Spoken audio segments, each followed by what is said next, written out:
I am an unannounced participant in this program for two reasons.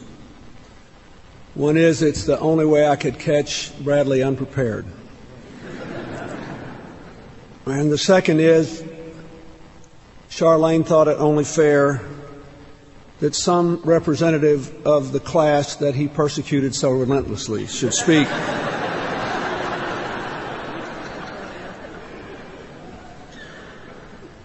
I first met Ed Bradley the way most Americans did, on television, more than 30 years ago, talking about Vietnam.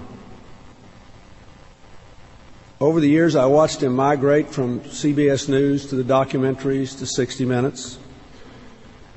I watched his hair migrate from gray to black, from long to short to shaved. I didn't know what I thought about the earring, but Hillary liked the hair changes. Throughout this whole migration, I was learning. I learned about the human consequences of war and politics in Asia. I learned an enormous amount about complex biomedical issues. I learned about the perils of power and greed, about America's constant struggle with bigotry and its consequences. You already heard that one of his last stories was about the appearance of the ivory-billed woodpecker in the cypress swamps of my native state of Arkansas. I love that story because it was the first time in 30 years he talked about something I knew as much about as he did. And the only time. Ed Bradley was a brilliant, insatiably curious traveler on a relentless lifetime quest to get to the bottom of things. He was like the great jazz musicians he so admired. He always played in the key of reason. His songs were full of the notes of facts. But he knew that to make the most of the music, you have to improvise. We'll never forget what his solos were.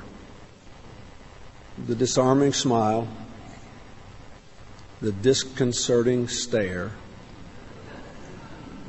the highly uncomfortable stretches of silence, the deceptively dangerous questions, and the questions that would be revealing no matter what answer you gave.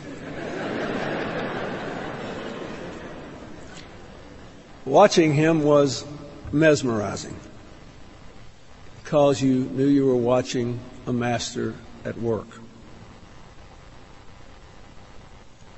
This then is my tribute. I knew I had arrived in national politics when Ed Bradley wanted to interview me. I always preferred watching him interview others.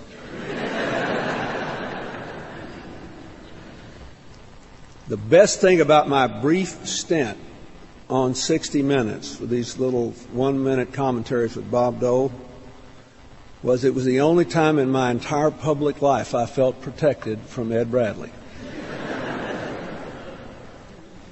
On the one occasion when I thought he got a story wrong, I never once believed he wasn't looking for the truth, or that he believed bad facts or unwarranted inferences were justified because he was making some larger point. He was, after all, a jazz master. He improvised, but he honored the music. I liked him. I admired him. I miss him. And we'll never forget the music he made in all our lives.